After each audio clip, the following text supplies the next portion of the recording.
1 Kings chapter 19. Ahab told Jezebel all that Elijah had done, and how he had killed all the prophets with the sword. Then Jezebel sent a messenger to Elijah, saying, "So may the gods do to me, and more also, if I do not make your life like the life of one of them by this time tomorrow." Then he was afraid. He got up and fled for his life, and came to Beersheba, which belongs to Judah. He left his servant there. But he himself went a day's journey into the wilderness, and came and sat down under a solitary broom tree. He asked that he might die. "It is enough now, O Lord, take away my life, for I am no better than my ancestors." Then he lay down under the broom tree and fell asleep. Suddenly an angel touched him and said to him, "Get up and eat." He looked, and there at his head was a cake baked on hot stones and a jar of water. He ate and drank and lay down again. The angel of the Lord came a second time, touched him, and said, "Get up and eat. Otherwise the journey will be too much for you." He got up and ate and drank. Then he went in the strength of that food 40 days and 40 nights to Horeb, the mount of God. At that place he came to a cave and spent the night there. Then the word of the Lord came to him, saying, "What are you doing here, Elijah?" He answered, "I have been very zealous for the Lord, the God of hosts, for the Israelites have forsaken your covenant, thrown down your altars, and killed your prophets with the sword. I alone am left, and they are seeking my life to take it away." He said, "Go out and stand on the mountain before the Lord, for the Lord is about to pass by." Now there was a great wind, so strong that it was splitting mountains and breaking rocks in pieces before the Lord. But the Lord was not in the wind. And after the wind an earthquake, but the Lord was not in the earthquake. And after the earthquake a fire, but the Lord was not in the fire. And after the fire a sound of sheer silence. When Elijah heard it, he wrapped his face in his mantle, and went out and stood at the entrance of the cave. Then there came a voice to him that said, "What are you doing here, Elijah?"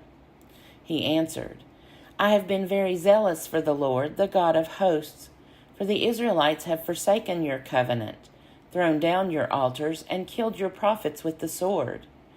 I alone am left, and they are seeking my life to take it away." Then the Lord said to him, "Go, return on your way to the wilderness of Damascus. When you arrive, you shall anoint Hazael as king over Aram. Also you shall anoint Jehu, son of Nimshi, as king over Israel. And you shall anoint Elisha, son of Shaphat, of Abel-Meholah, as prophet in your place. Whoever escapes from the sword of Hazael, Jehu shall kill. And whoever escapes from the sword of Jehu, Elisha shall kill. Yet I will leave 7,000 in Israel, all the knees that have not bowed to Baal, and every mouth that has not kissed him." So he set out from there, and found Elisha son of Shaphat, who was plowing. There were 12 yoke of oxen ahead of him, and he was with the 12th. Elijah passed by him and threw his mantle over him. He left the oxen, ran after Elijah, and said, "Let me kiss my father and my mother, and then I will follow you." Then Elijah said to him, "Go back again, for what have I done to you?" He returned from following him, took the yoke of oxen, and slaughtered them. Using the equipment from the oxen, he boiled their flesh, and gave it to the people, and they ate. Then he set out and followed Elijah and became his servant. 1 Kings chapter 20. King Ben-Hadad of Aram gathered all his army together. 32 kings were with him, along with horses and chariots. He marched against Samaria, laid siege to it, and attacked it. Then he sent messengers into the city to King Ahab of Israel, and said to him, Thus says Ben-Hadad, your silver and gold are mine, your fairest wives and children also are mine. The king of Israel answered, as you say, my lord, O king, I am yours, and all that I have. The messengers came again and said, thus says Ben-Hadad, I sent to you, saying, deliver to me your silver and gold, your wives and children. Nevertheless, I will send my servants to you tomorrow about this time, and they shall search your house and the houses of your servants, and lay hands on whatever pleases them, and take it away. Then the king of Israel called all the elders of the land, and said, look now, see how this man is seeking trouble, for he sent to me for my wives, my children, my silver and my gold, and I did not refuse him. Then all the elders and all the people said to him, do not listen or consent.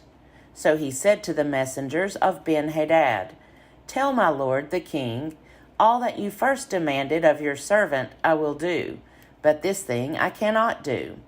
The messengers left and brought him word again. Ben-Hadad sent to him and said, the gods do so to me, and more also, if the dust of Samaria will provide a handful for each of the people who follow me. The king of Israel answered, tell him, one who puts on armor should not brag like one who takes it off. When Ben-Hadad heard this message, now he had been drinking with the kings in the booths, he said to his men, take your positions, and they took their positions against the city. Then a certain prophet came up to King Ahab of Israel and said, thus says the Lord, have you seen all this great multitude?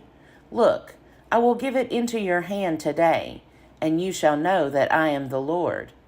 Ahab said, by whom? He said, thus says the Lord, by the young men who serve the district governors. Then he said, who shall begin the battle? He answered, you. Then he mustered the young men who served the district governors, 232. After them he mustered all the people of Israel, 7,000.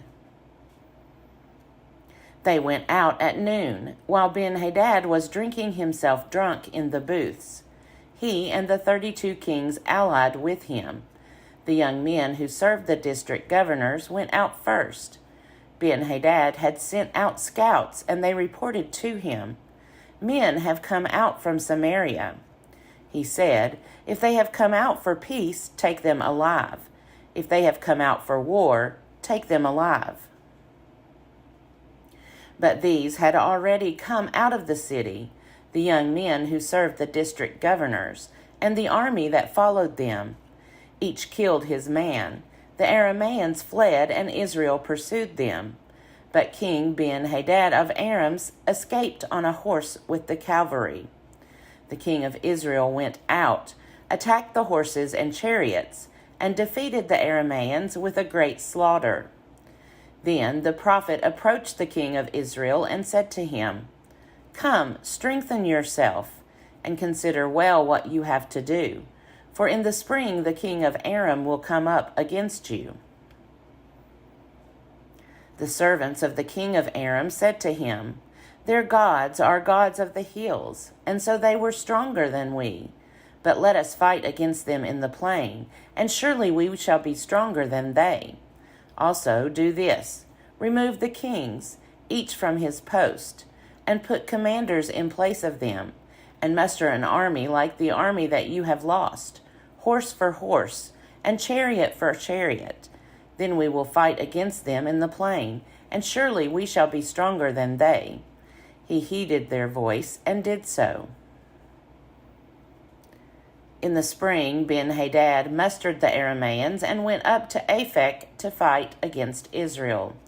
After the Israelites had been mustered and provisioned, they went out to engage them. The people of Israel encamped opposite them like 2 little flocks of goats, while the Arameans filled the country.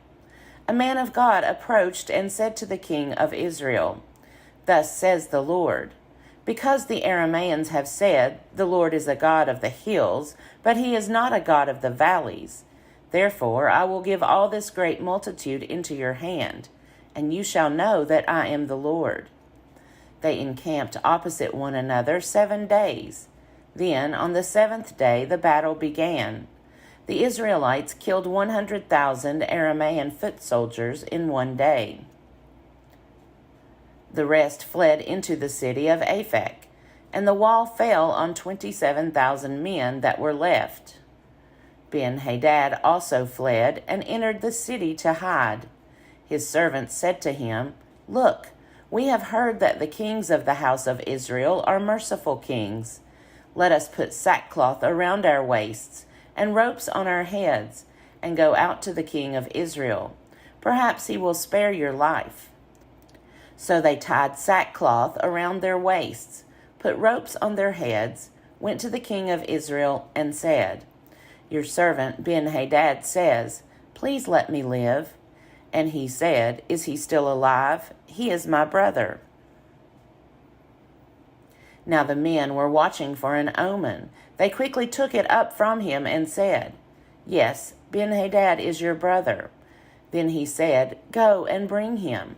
So Ben-Hadad came out to him, and he had him come up into the chariot. Ben-Hadad said to him, "I will restore the towns that my father took from your father, and you may establish bazaars for yourself in Damascus, as my father did in Samaria." The king of Israel responded, "I will let you go on those terms." So he made a treaty with him and let him go. As the command of the Lord, a certain member of a company of prophets said to another, "Strike me." But the man refused to strike him. Then he said to him, "Because you have not obeyed the voice of the Lord, as soon as you have left me, a lion will kill you." And when he had left him, a lion met him and killed him.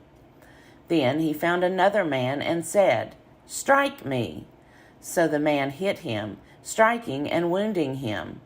Then the prophet departed and waited for the king along the road, disguising himself with a bandage over his eyes.